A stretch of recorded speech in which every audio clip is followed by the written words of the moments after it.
So this dark and light thing, what am I talking about? I'm talking about, let's just lean on the seasons, the seasonality of it all, and the so-called 6 seasons. Was there indeed 6 seasons? Well, I'm a researcher. I've looked it up. I've listened to my old people. We met down here a long time ago. They're all gone dead now.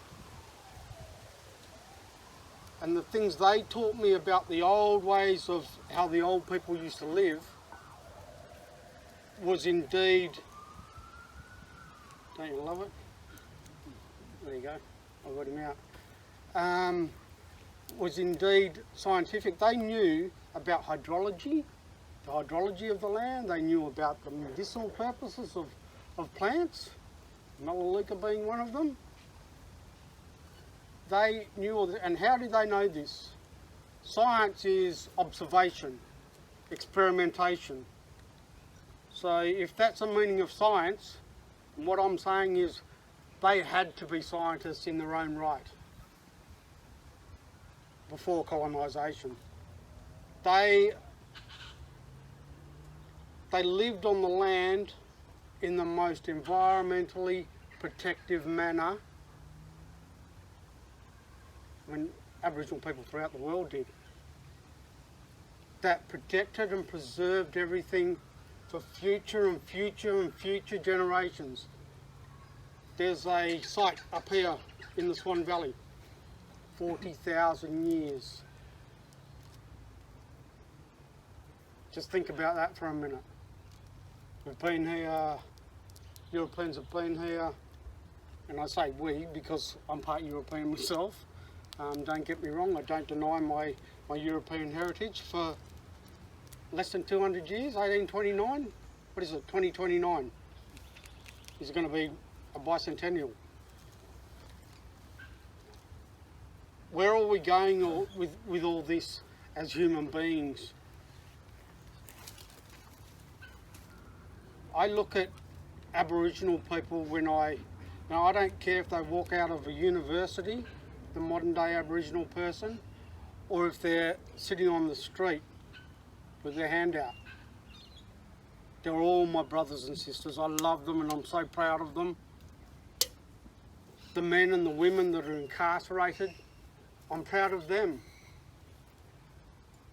And I understand them. I understand why there's this form of resistance today. It's been going on since 1829. Before that, in a little town called Albany, which was actually once part of New South Wales, believe it or not.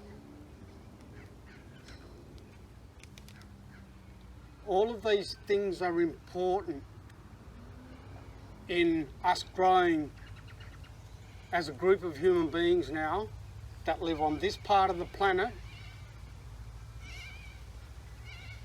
But just get back to the dark and the light, because I was reminded. And I believe this is something that I picked up a long time ago, this piece of wood at my foot. It's a bit of banksia. I picked it up 1993 at a protest at the Swan Brewery.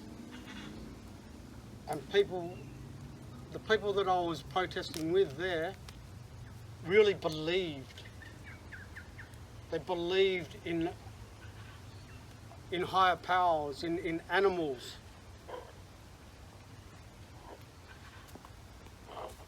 In animals having special powers. The creation was not just in the Swan River here, all about the rainbow serpent, the wargle. There were all sorts of creators, animal, human creators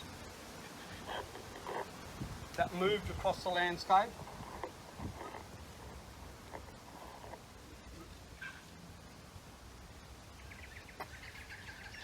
and gave the old people in the dark. You see how the light is dropping now? Look at nature and what it's doing right now. The wind's swirling around, the light's dropping, it's going to get a little bit colder. The old people would have been preparing for the darkness, the dark and the light. And that was in everything. The dark and the light, the fat and the thin, going through seasonal changes as another mammal on the landscape, the apex mammal. That was the ancestors.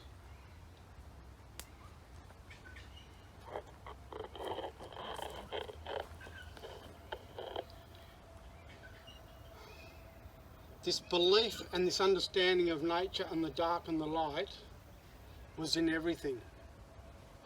The fat and the thin. You needed fat to go through, because remember, we're not in houses, we're living in the environment on a daily basis, an hourly basis, and we've got to survive. We're going to survive with the best of what we've got. We're not going to alter too much because that's wrong. It's about rules and regulations. What you can do and what you can't do. There was strict laws.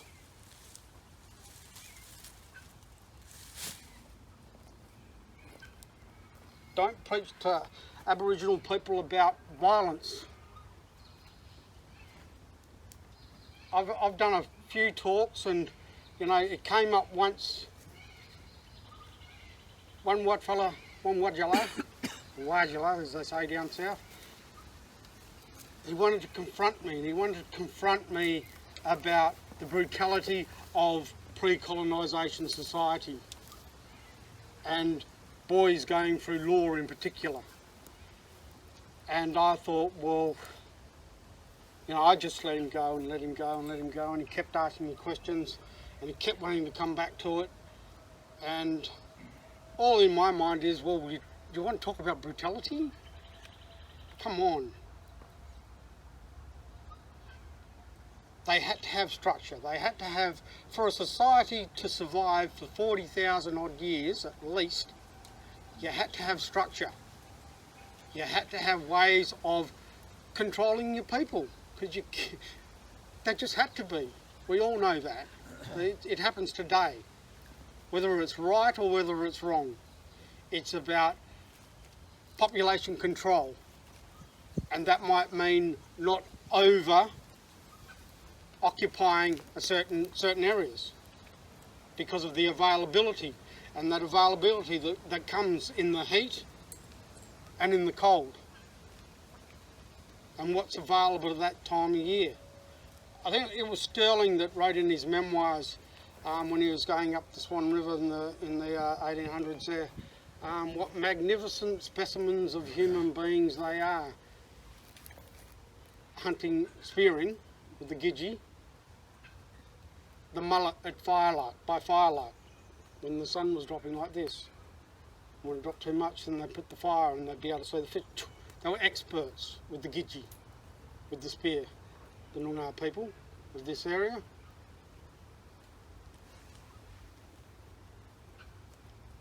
So that told me that, well, they would have been getting the right nutrition for them to survive in this environment. So they were obviously getting the right amount of fat, the right amount of vitamins, the right amount of minerals, and it was all available here.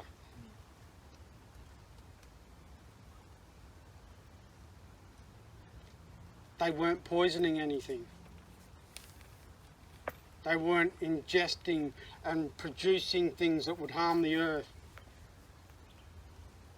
The same as Aboriginal people around the planet. They were thinking and learning on a daily basis. They, even in their spirituality, the dark and the light, the sun going down, the different changes. Was there 6 seasons, or was there many, many, many overlapping seasons? Little summers, little winters, little autumns. Well, from my research, I believe so, and from what my old people have told me. 6 seasons is just as insulting as 4 seasons to me. We've got to look at this in context of living on the land for such a long time. You've got to know this, and you've got to pass it on. You've got to experiment. You've got to observe. And it's not just about storytelling, telling stories.